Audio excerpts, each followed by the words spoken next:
I'm Martin Tyler, and you're listening to Harry Symeou.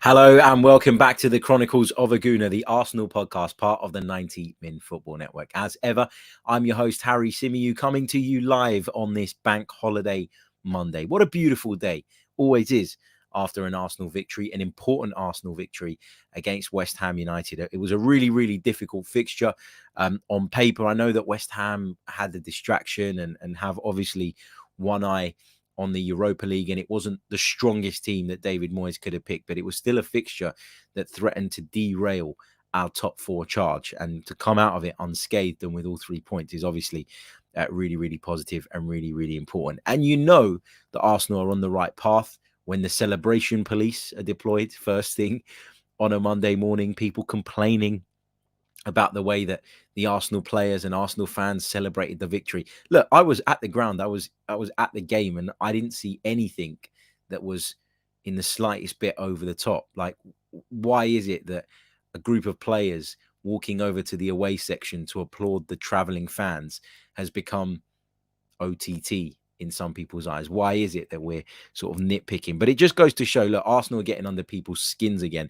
And that, for me, is a sign that we're moving in the right direction. People are talking about us, people are noticing us, and people have been surprised by where we currently find ourselves in the Premier League table, because everybody was writing us off at the start of the season. People were telling us that, we were going to finish mid-table, we were going to be relegation candidates at one point. None of that's true. Arsenal have done really, really well to be in the hunt and be in contention for a top four finish come this point in the season. And I think we should be quite proud of that, given sort of the circumstances, given the squad available to Mikel Arteta, given the issues that we've had to deal with over the course of the season. Let's say a few hellos to people in the live chat. I hope you're all good.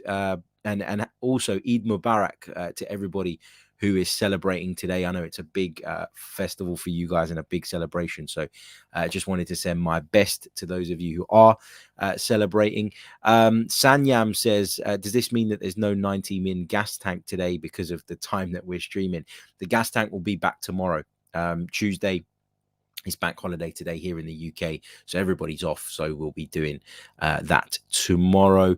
Big hello to Inter, to Riddy, who says, morning, Harry and chat. Happy bank holiday Monday to everyone in the UK. Peter was waiting patiently in Malawi. Listen, mate, I work on Greek time, which is always a little bit delayed, but thank you so much, man. Really appreciate you waiting patiently in the chat.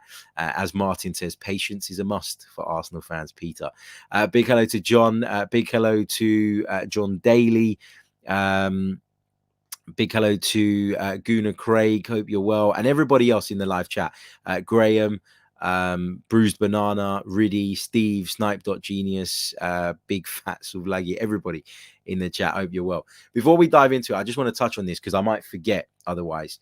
Bruised Banana says, was the North London Forever chant or anthem sung yesterday? I was watching in the pub, so couldn't hear out for it. It kind of broke out in like really small groups at various points. I heard it a couple of times when we first got into the ground, like when we were in the concourse before we went to where our seats were.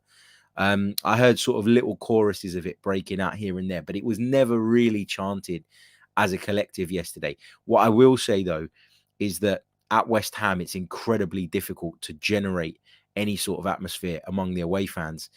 I thought the fans did a good job, like they always do and always have done this season. But it's really difficult because, as you might have seen in the little clip I put at the start of yesterday's reaction podcast, there's like a massive gap between the lower tier Arsenal fans and the upper tier Arsenal fans because of the way the stadium's designed. And it makes it really, really difficult. It's a bit like when you go away to Wolves at Molineux, where they put you all in the lower tier and spread you out across the entire width of the pitch, length of the pitch, I beg your pardon. You just can't generate the type of atmosphere that you would in other grounds. It's really, really difficult. I imagine and I'd envisage that if you want to hear that chant and that anthem, if you like, there's a better chance that you're going to hear it at the Emirates Stadium next Sunday when we take on Leeds United in front of our own fans. So, yeah, look, it broke out a little bit here and there. Heard it on the way back to the station when people were leaving, in sort of little groups, but it wasn't ever done like a big sort of concerted effort, which is a bit disappointing. But I'm sure it will pick up. Listen, at the end of the day, as I said when we were first talking about this whole thing, things like that you want to become a part of your club and a part of your identity and a part of your culture, things like anthems, sayings, etc. They take time to embed in. They don't just, they become part of it and part of life at Arsenal over a period of time. They don't just, bang, that's our anthem, there we go. It's got to be liked, it's got to be loved, it's got to grow on people, and often a lot of these things, they grow on people over time. So yeah, still optimistic that we'll be chanting that, singing that going forward. But yeah, not too much of it at the London Stadium yesterday, I have to be honest. So what we're going to discuss on today's show, I gave you guys my post-match reaction live on Sunday night, and it dropped in podcast format on Monday morning to those of you listening via the major podcast stores, which is fantastic. But you're probably wondering, okay, what we're going to talk about today that's a little bit different. And what we're going to talk about today is a number of individuals in a lot more detail. We're going to be talking Holding, Tavares, Elneny, and Nketiah, a bit of Xhaka as well. We're going to be talking about the cultural reset at the football club and how performances like yesterday's and displays like yesterday's from a number of, if you want to call them fringe players that myself I've been highly critical of and feel like don't have a future at the club, is a telltale sign of how much Mikel Arteta has done behind the scenes to bring back the feel-good factor at Arsenal, and how that has had a positive impact on the group as a whole. So I think it's really, really important that we discuss all of that stuff. Also, though, just to quickly remind you, and I'll remind you again a little bit later on in the stream for those of you joining us later on, as promised the other day, we're going to be doing a listener phone-in show later tonight, 7:30 p.m. UK time.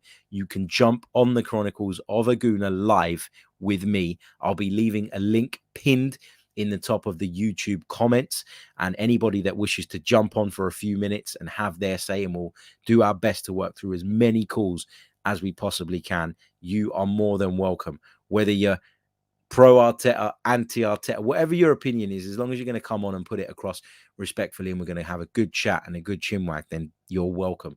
So please do join me for that. Remember, 7:30 p.m. UK time on Monday night. And that invite goes out especially to the likes of Tony, who was in the chat the other day, sort of debating me back and forward, but it's not the same, is it, in the comment section, and of course Inter, who's always in the chat and he's always moaning and complaining and hoping that Arsenal fail miserably. So you are welcome to come on the stream and have your say. So don't say that I don't listen or that I don't take everybody's opinions on board. The door is open for anyone who wishes to join. As long as you're going to be respectful, come on the show.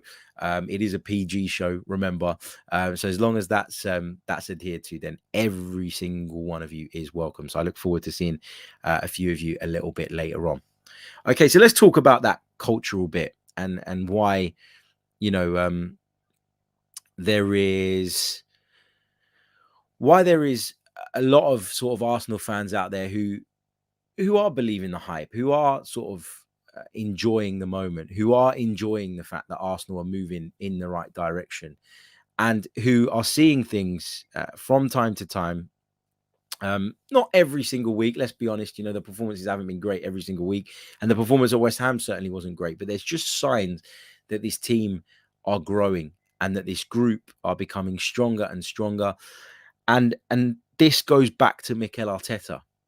In years gone by, we've looked at players like Rob Holding, like Eddie and Nketiah, like Mohamed Elneny, and said, these guys are not good enough for Arsenal. We're never going to push on. We're never going to achieve our goals and our objectives with these guys in the squad. They're just simply not good enough. But somehow, through trimming down the squad and through getting rid of the bad eggs, Mikel Arteta has created an environment in which players like Rob Holding, players like Mohamed Elneny, players like Eddie and Nketiah, despite there being so much uncertainty around their futures, are able to come in, fill positions, do a really good, solid job of it. Their limitations are still there. Like, for example, we know that Rob Holding isn't as progressive in possession as Ben White. But aerially, he's just as good. And when it comes to just straight up defending, he can do a job. And he's done that. So, when Mikel Arteta doesn't pick Rob Holding week in, week out, it's because in his eyes, he's not the full package. But that doesn't mean that he doesn't value what he can bring to the table when we need him. It doesn't mean that he doesn't value what Mohamed Elneny can bring to the table. And even I, who was very sort of critical of Eddie Nketiah earlier in the season and was repeatedly saying, look, this guy ain't good enough and we've really got no choice but to play Alexander Lacazette, even when his form dipped, have been forced to eat some humble pie.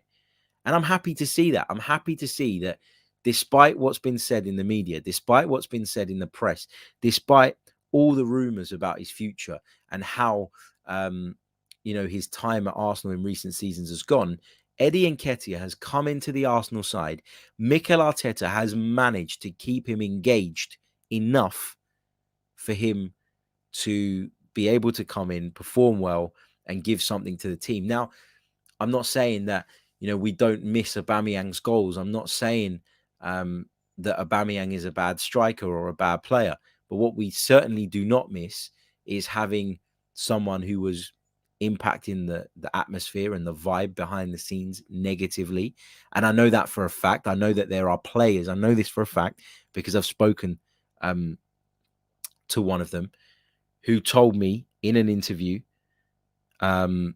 which I'll be able to share with you guys in the not too distant future, that things like players turning up late and not being all in were impacting the atmosphere behind the scenes. And so for somebody like Pierre-Emerick Aubameyang to have left the club, what does that do? Well, it automatically pushes Eddie Nketiah up the pecking order.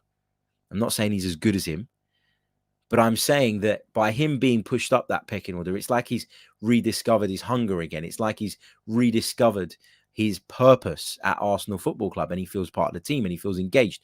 And you need players to feel engaged in order to get the maximum out of them. It's why when we were talking about January and the risks that come with the fact that we didn't go out and sign, my counterpoint to the idea of trimming the squad down being solely negative was that a smaller squad means a more engaged squad, means a more united squad, and means a group of players who are all in for the same thing and all want the same thing.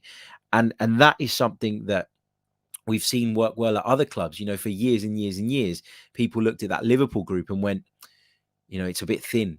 It's not got the depth of Manchester City, yet they've still managed to compete right at the very top level. And over the years, Jurgen Klopp has added depth, the right depth and the right types of characters to come in and really sort of, really sort of help the team go on to that next level.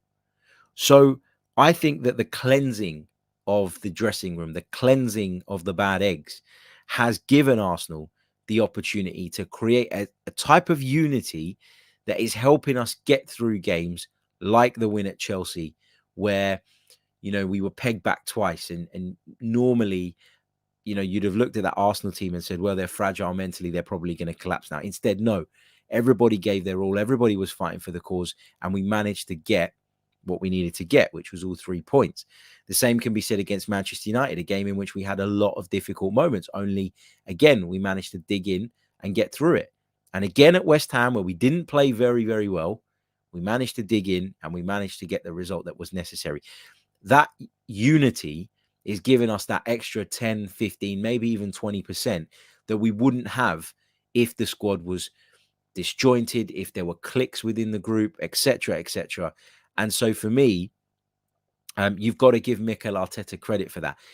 If we somehow qualify for the Champions League, playing the last 6-7 fixtures of the season with Nuno Tavares at left back, with Mohamed Elneny in midfield, with Eddie Nketiah up front, then Mikel Arteta deserves even more credit for achieving that.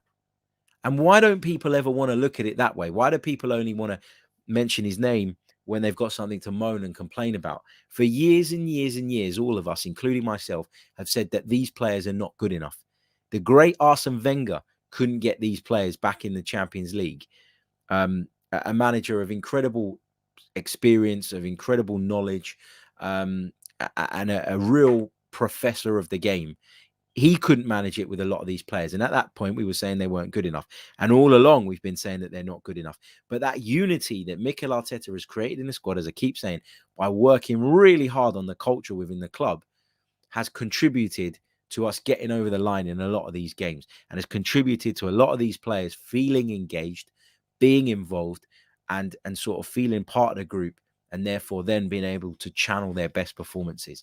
So if Mikel Arteta does, and there's still a lot of work to be done, right? I'm not counting my chickens before they hatch. Like there's a lot of work still to be done. There could still be twists. There could still be turns.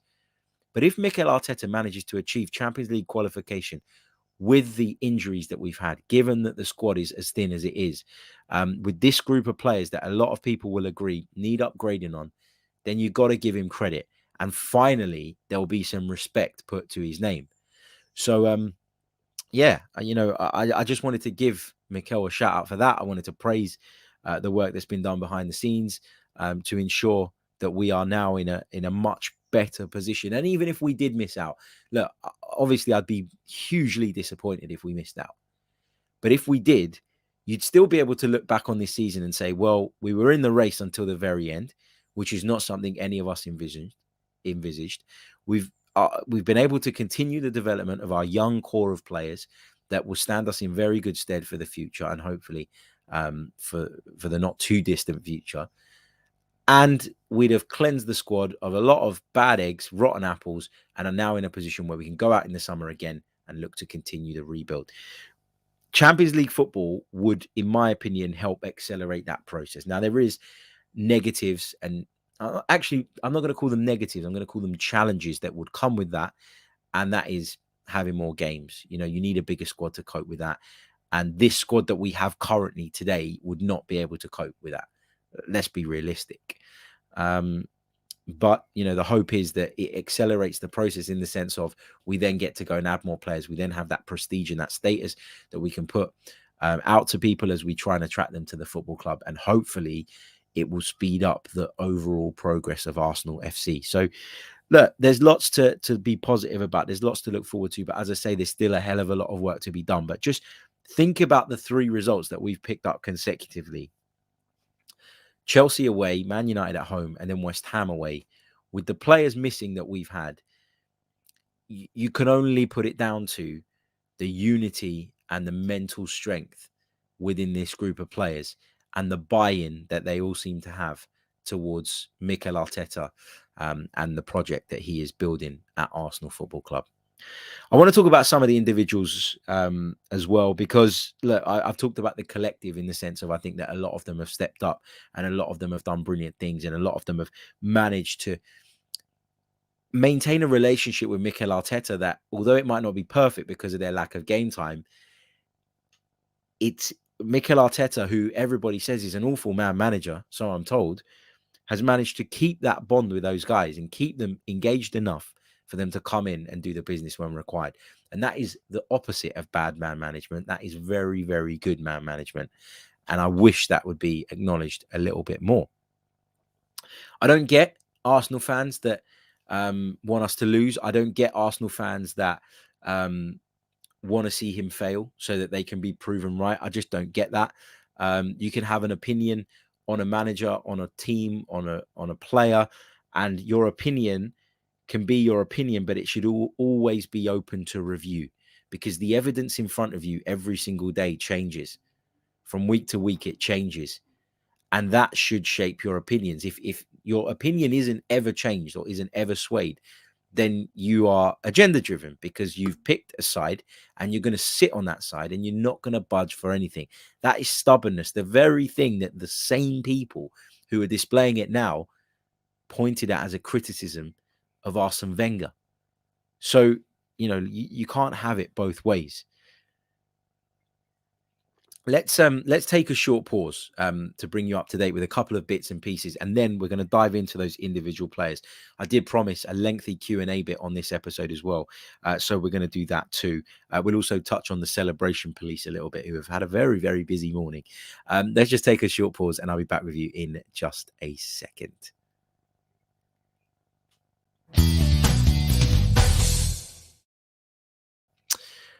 Hello and welcome back to the Chronicles of a Gooner, the Arsenal podcast, part of the 90 Min Football Network. Hope you're all good. Hope you're all having a good bank holiday Monday. I just want to, before we continue, quickly bring your attention to our partners over at Football Prizes, who have got an excellent prize up for grabs at the moment, as they always do, to be fair.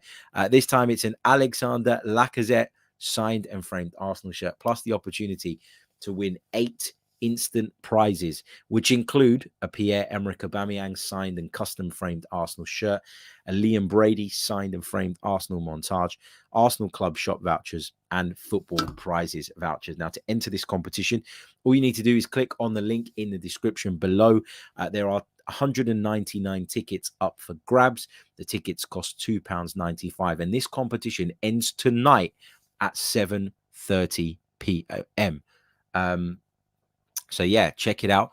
There are only a handful of tickets left at the time of recording. So there's 167 of the 199 that have already been sold. So you've literally got about 30 tickets remaining. So if you are interested in this, get over there and get involved ASAP and check it out. I know some of you in the chat have won these over the last few weeks, which is fantastic. So always great to hear that it's some of our own. Yeah, brilliant stuff. Get involved. Football Prizes. Thank you so much for your kind support of the podcast. Also, been banging on and on and on and on and on about this for weeks, but we are now within 10 subscribers of getting to that 20k mark on YouTube, which is unbelievable. And I'm going to put out a special piece of content to thank you guys when we get there. But we're around about 10 away, and I'm hoping that by the time I wake up tomorrow morning, we'd have achieved it. And that would be fantastic. So please do, if you are new to the channel, subscribe and leave a like on the video as well, because that puts the video out to more people, and that increases the likelihood of more people coming across the channel and then subscribing as well. So please do subscribe, hit the like button. You know the drill by now. Okay, let's move on to some of those individual performances. Rob Holding, as I mentioned earlier, you know, to keep him engaged would have been very difficult for Mikel Arteta. I think that in this instance in particular, when you talk about Rob Holding, though, the benefit or the positive here is that Rob Holding doesn't seem to me like a prima donna, like somebody who, overestimates his level, his quality. He feels like a model professional who is happy to play a part at a massive club like Arsenal, and more happy to do that than to go and drop down a level and play somewhere else regularly. He's come in time and time again as part of a back three, particularly late on in games, and done an excellent job. And yesterday he was asked to do something very, very different. Now, I know that Rob Holding is a centre half, and he's played in a back four loads and loads of times, right? So you shouldn't sort of make out that he's performed the impossible by coming in at centre back and doing a decent job. But for years and years and years, and it goes right back to that FA Cup final victory over Chelsea, Arsene Wenger's last trophy, where you looked at him and you went, yeah, he's better in the three. And actually, most of his appearances of late have come, as I say, when he's coming on late in a game to try and help us shut an opponent out as part of a back three. So to come in yesterday and to see him yesterday in that position, knowing that Nuno Tavares was at left back as well, which I think, and without wishing to dig the guy out, does weaken our back four, I was a little bit nervous. But, you know, he proved me completely wrong. He was solid. He was, I'm not going to say brave in his distribution or particularly sort of adventurous in it, but he did the simple things well and right. And aerially, he really does give you something, Rob Holding. And obviously, he popped up with a massive, massive goal for a better phone than the one that you have. There'll always be a better house than the one that you have, but that's just the nature of life. Some of you saying that the stream is lagging a little bit. I'm not sure why. I'm getting full connection showing here, but I will try and see if there's anything I can do about that. It's not Tesco broadband, I can assure you. It's Virgin broadband. But everybody's saying it's laggy. Oh, that's irritating. Give me a thumbs up if it returns. JO4 says it seems better now. There just might be some gremlins in the system. It's nothing. it's nothing I can do, unfortunately. I'm on a wired connection, and everybody's saying, okay, it seems better now. Good. Let me just quickly address this question from Harold before we continue. Are the football prizes only for UK, or can people from Norway and the rest of Europe world also participate here? I know that people in the States can't participate. I don't know about Europe, is the honest answer, Harold. Try it. See if it lets you purchase a ticket and let me know, and then I can let everybody else know as well. Thank you. Okay, I think the stream has sorted itself out again, which is good. So yeah, we've talked Rob Holding. I also want to talk about Mohamed Elneny, because in a similar boat, he's in a very similar boat. He's a player whose future at the club is uncertain. He's a player who could well be on the move. In fact, in Elneny's case, he's out of contract at the end of the season as well. But again, Mikel Arteta, who he played with, has managed to keep him engaged enough and involved enough to, when called upon, ensure that he can give you what he needs to give you. He's been, he's been solid. He's been professional. And as I keep saying, when people tell me that this guy can't manage, to be able to pull these guys in and sort of entrusting them a role and then ensure that they deliver it to the best of their ability. And we know that the best of their ability is not as good as the peak of a lot of other players. But there's a lot of these guys who have come in and done excellent jobs. And Inter rightly points out that Elneny has done a decent job a lot of the time. Yeah, he has always done a decent job. But this is the thing. Like, I talk about Holding, I talk about Elneny. There aren't a lot of players out there that can come in from the cold and do a good job, but also aren't knocking on the manager's door every 5 minutes, not causing problems, because you should want to play, but sort of giving the manager a challenge. I think that Mikel Arteta will have been very open and honest with these guys in what their roles are within the squad. They've obviously decided to accept that, and they've obviously been okay with that, and they've obviously performed off the back of that. Whereas there are others over the years who haven't accepted sort of the roles that have been assigned to them and have wanted to leave. And in which case, you got to let them go. You got to open the door. It doesn't matter who somebody is. It doesn't matter what they did in the past. You got to think about what they're going to bring for you now and in the future. And you've got to make the best decisions for the dressing room, as well as in terms of ability. Because as we've seen, when the dressing room is right, even when your performances are not perfect, and even when you're not at your best, that spirit and character just gives you that little bit of an edge over teams. That never say die attitude, the ability to go in at half, to get the players in at half time yesterday after a really bad first half performance, and having conceded a goal right on the stroke of half time, and refocus them and get them mentally in a place where they came out and were much, much better in the second half. It still wasn't perfect, but it was much, much better. We were much more of a threat going forward on the counter-attack in behind. We were much more solid defensively. I said to you guys yesterday that when I was in the stadium at the time, I was sort of sitting there nervous and almost like looking up to the heavens at every opportunity for some support and guidance as to how we were going to get through this, how we were going to make it happen, how we were going to get all 3 points. But when I watched the game back, I didn't see anything from West Ham in that second half that caused any concern.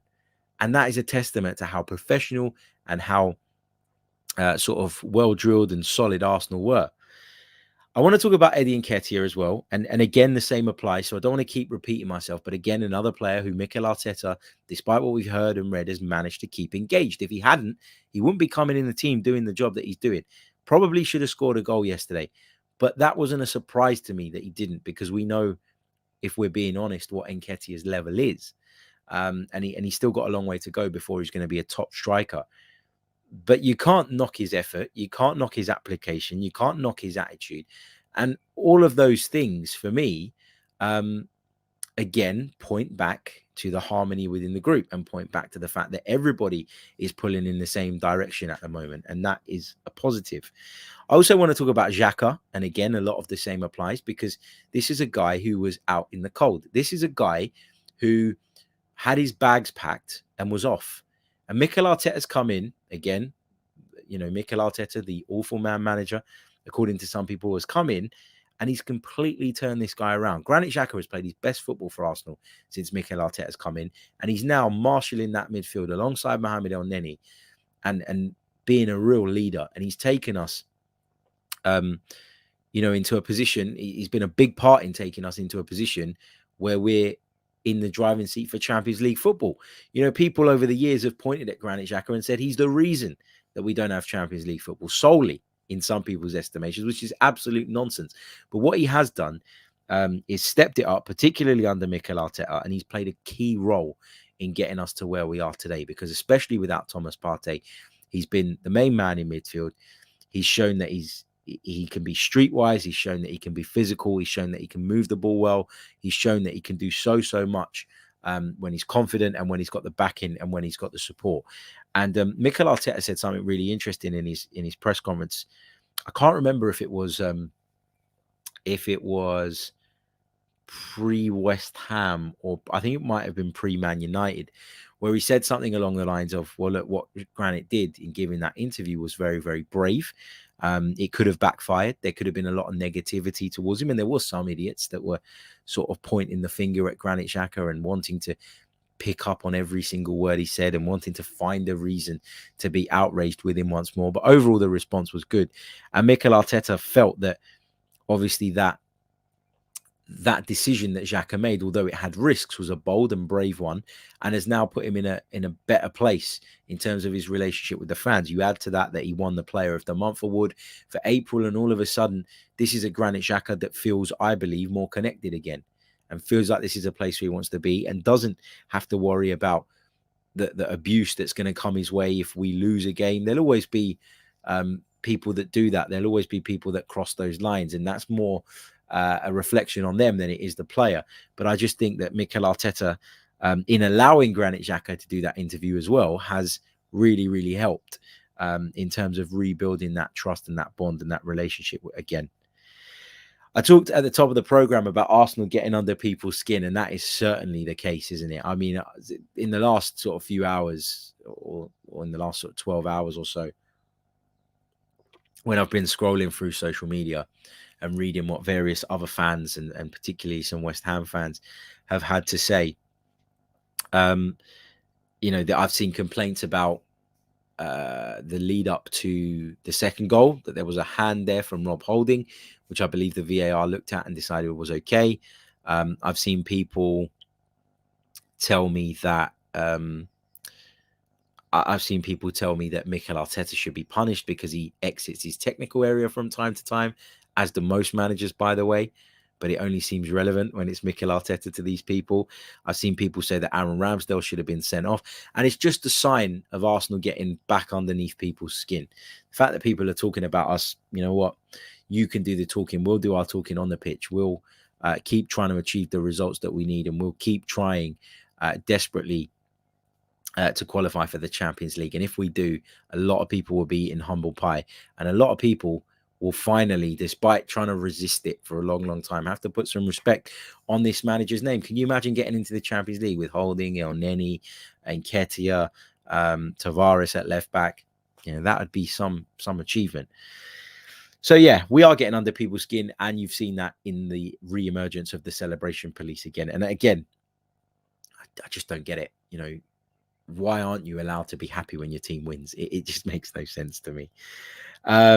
But yeah, look, that's pretty much what I wanted to discuss. I wanted to discuss that cultural change, the fact that I do think that is giving us an extra 10, 15, maybe even 20% in some of these games, and helping us get over the line. I think Mikel Arteta deserves a lot of praise for that, as do the players who have come in and done those jobs and done them to a very good level. But I think this is part of what those who support Mikel Arteta have been seeing for a good few months now.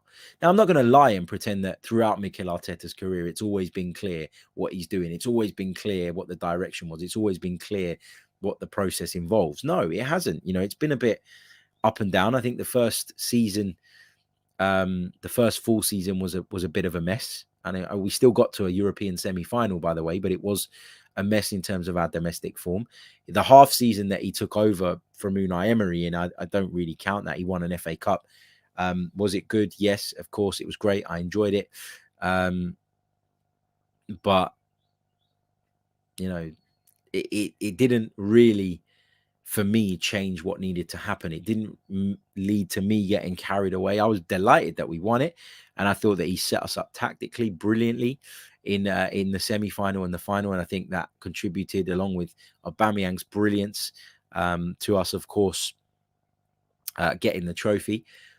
But I wasn't under any false illusions. I didn't feel like after we won that FA Cup that was it. Everything had turned around at Arsenal. It's taken a lot of time, and only sort of after the first 3 games of this season could you really see what the style of play was, what the plan was.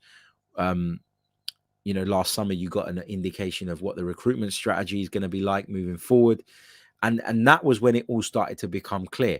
So, it's not fair to be wanting his head now. If you're wanting his head now, it's because you've probably said that before, and you don't want to backtrack. Or look, I've had wobbles with Mikel Arteta, but I'm not afraid to say that I had those wobbles, and I'm not afraid to say that I'm on board with what he's doing now. And that's how it should be. You should base things on the evidence in front of you, and you should give people a fair opportunity to prove themselves. So, yeah, it's great to see, and I'm really, really enjoying it. But look, let's get some of your questions in. Let's get some of your thoughts from the live chat. Let's get some of your opinions, and we'll work our way through as many of those as possible between now and the end of the show. Just a quick reminder that we'll be back later today with our listener phone-in show. So you can come and join me from 7:30 p.m. We'll be running for about an hour, and I'll try and take as many of your calls within that period as I possibly can. I want your thoughts on the Arsenal. I want your thoughts on yesterday's win. I want your thoughts on Mikel Arteta. I want your thoughts on some of the individual players. Basically, the platform is yours. You can talk about whatever it is that you want to talk about. So, yeah, come and join me, and the link will be pinned in the comments of the live YouTube stream. I'll push it out on social media a little bit later on as well, so that you guys can find the link. But yeah, looking forward to that as promised. Right, let's take some of your questions then from the live chat. John says, will we be allowed to celebrate if we get Champions League? Well, listen, if we get Champions League, I mean, it's not something that you're going to run up and down the street naked about. Like, it's not something... You probably shouldn't run up and down the streets naked regardless. But what I mean is, it's not like winning a Champions League. It's not like winning a Premier League. It's not like winning an honour. But to qualify would be a big, big step in the revival of this football club. So, yeah, I will be celebrating it. And I'll be celebrating it because I'll be so pleased for this group of players and this manager who have taken a lot of flack, a lot of stick. For some reason, even when we're playing well, appear to be a subject of division among people. I just don't get it. I really want the Arsenal fans that are behind the team, that are backing the team, that are supporting the team, that love the team from the bottom of their heart and love the club, to be able to enjoy that moment, because it will be a big step. It's not the end destination. It's not winning a trophy. It's not something that you're going to jump up and down about and scream about, but you can enjoy it in the moment. And then the focus very shortly after that has to shift to ensuring that the squad is good enough to cope with Champions League football, and then ensuring that the team is good enough to push on and kick on to the next level. But at this moment in time, we've not even qualified. So we've still got a lot to do. Let's not get carried away. But if we do it, then for sure we're allowed to celebrate. And I don't care what the celebration police say, because they have no authority in the world of Harry Symeou, so they can get lost. Russ Morgan says, do we stick with Granit Xhaka for next season, or look to upgrade if possible and let him go? So my opinion on this is you keep Granit Xhaka, but that doesn't mean that you can't go out and bring in another midfielder and make competition for that place. At the moment, for me at Arsenal, there is no competition in midfield. When they're both fit and they're both available, it's Xhaka and Partey, and that is that. They're both at a much superior level to anybody else that we have at our disposal right now. So I want to keep Granit Xhaka. I do. And I don't believe that he's going anywhere, if I'm honest. Look, sort of judging by that recent interview and the fact that he signed a contract extension last summer, I don't see him going anywhere. But I still want us to go out and bring in another midfielder who can compete with Partey and Xhaka. And so that when one of them is unavailable, we don't have this massive drop-off. And that competition for places is healthy.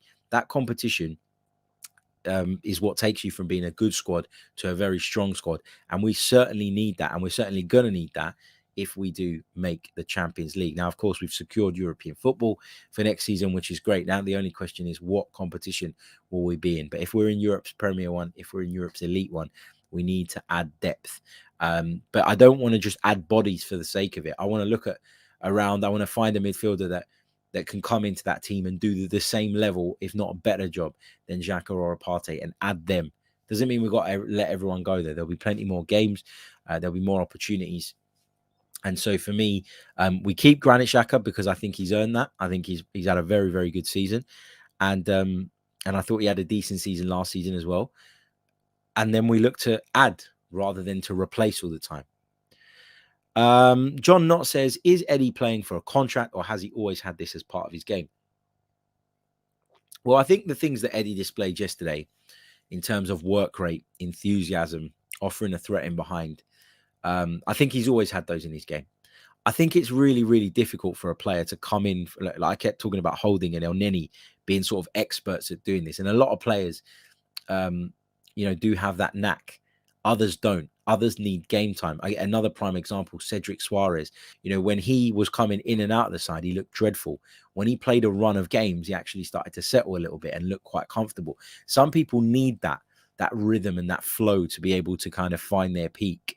And I believe Eddie and Nketiah is one of those players as well. Arsenal have made a contract offer. Will Arsenal review it and make a better offer in the summer? Maybe. I don't know. But what I would say is with Eddie and Nketiah is I don't think it's about money. I think it is about, getting guarantees around game time. And I'm not sure that if Arsenal go out and bring in a big name striker this summer, that they'll be able to promise him the type of game time that he wants, in which case I think he might well leave. But look, these positive performances coming into the side and doing a very good job isn't going to do his prospects any harm.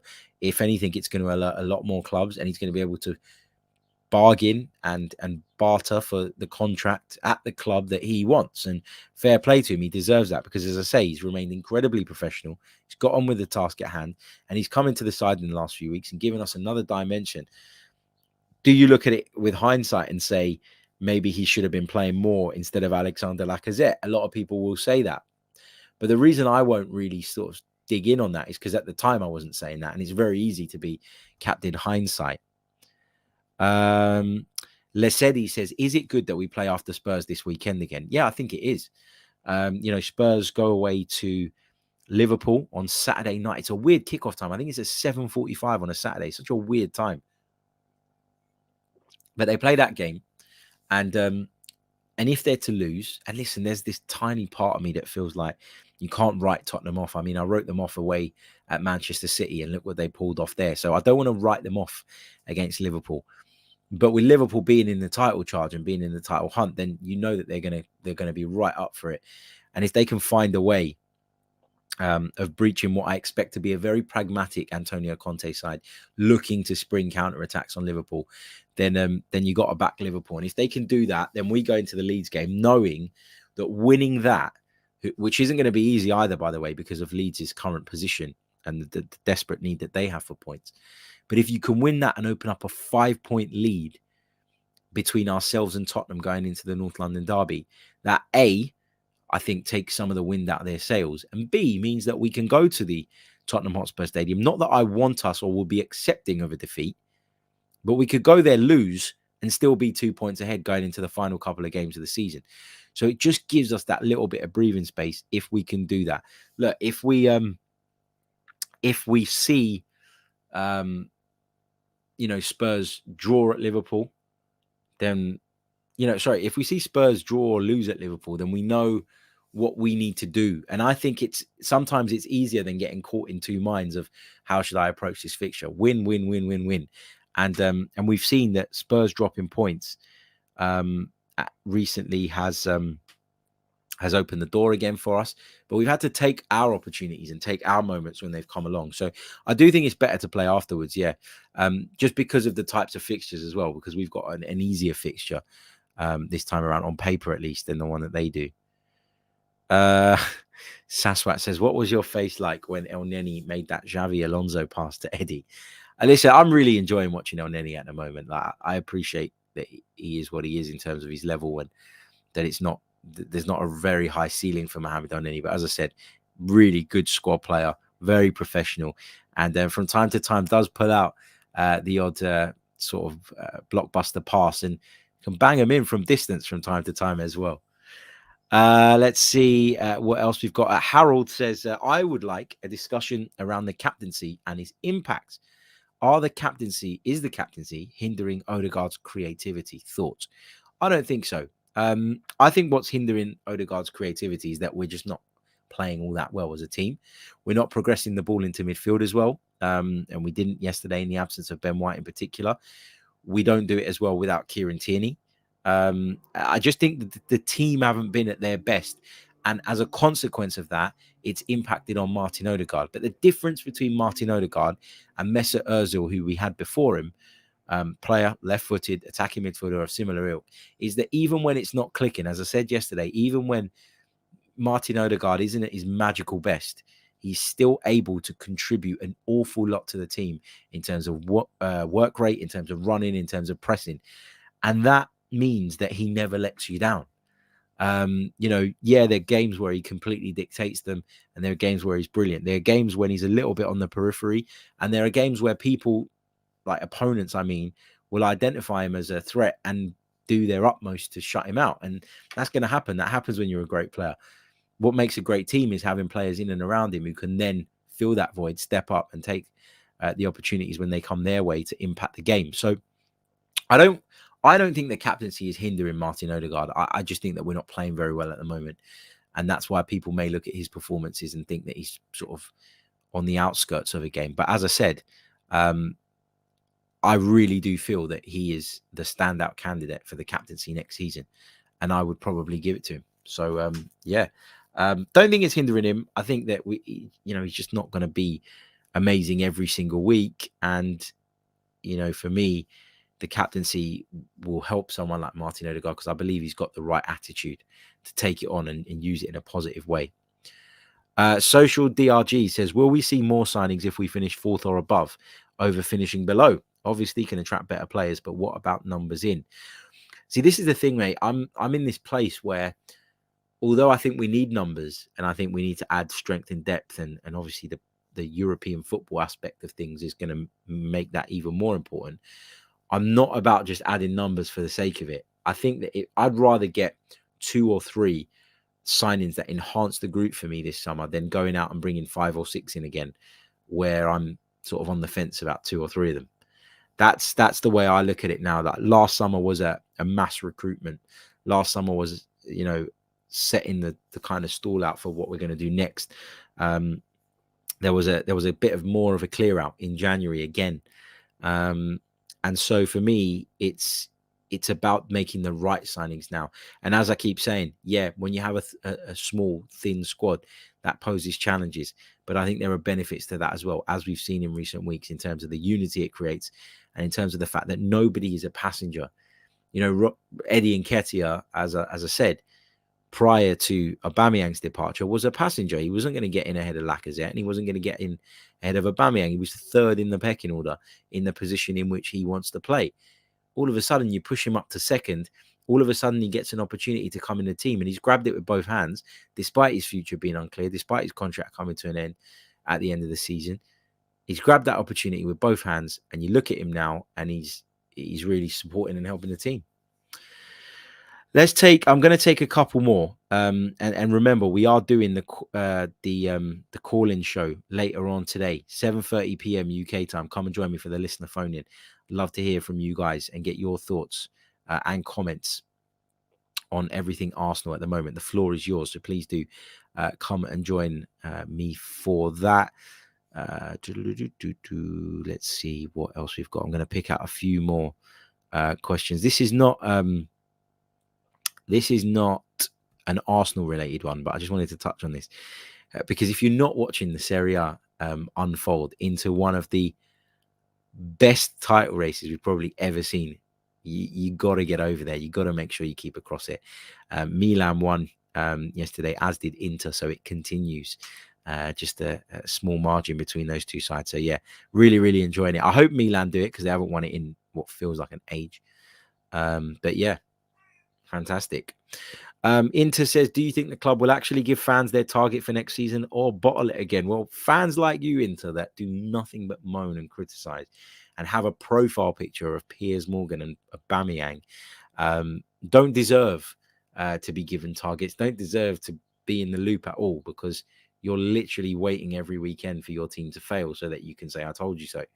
So, even if it means we don't hear the targets and we don't hear the objectives, I don't care, because people like you will just latch onto them and look to hold them accountable, even when it's not fair to hold them accountable. So, like, had Arsenal said that they wanted to win the title because it would shut people like you up who say, oh, we don't show any ambition, and then finished fourth and had a really good season, you'd turn around and say no, but they said they were going to win the title. So that's why they don't do it. That's why they didn't do it. And I don't blame them for not doing it, because this fan base in general and football fans in general are not mature enough to look at things for the most part in a sensible way. And that's why Edu protected himself at the start of the season. Doesn't mean there wasn't any targets, doesn't mean there weren't any objectives, just means that they weren't asked, basically, to share them with people that were only going to ever use them as a point of criticism. So no, I don't think that they do need to come out and tell you every year what their objectives are. I'm going to take a few more. What else have we got?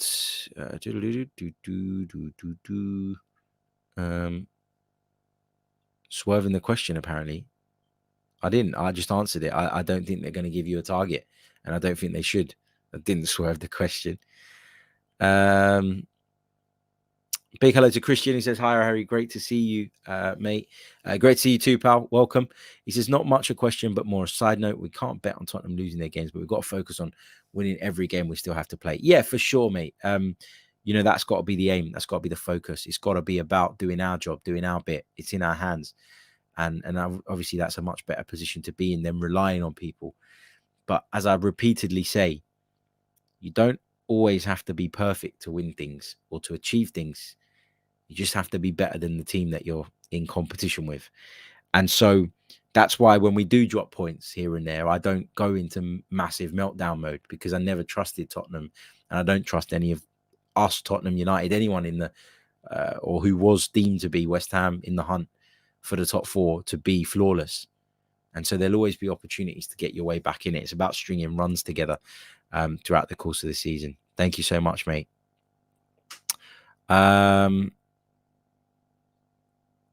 What else have we got? Sco, just going back to that target talk, says, I believe it was more for the players that they didn't state it. Like, how would they react if they felt they already missed the target, or maybe stop trying once they already hit it? Yeah, I'm sure it was partly for the players as well. But I do think the fan issue is a big one. I think Arsenal, as a football club, based on some of the work I've done and some of the conversations I've had with people, Arsenal as a football club have sort of wisened up a little bit to the whole PR side of things. It wasn't very good over the years. And it was literally just sort of adding fuel to the fire when the team wasn't performing. The fact that the club weren't handling, I don't think, that side of things very well. The fact that they've wisened up a little bit on that is a good thing. And yeah, fair play to them. The Ultimate Womble says, will Chelsea be dragged into the top four talk? I've looked at their fixtures and I think they'll be okay.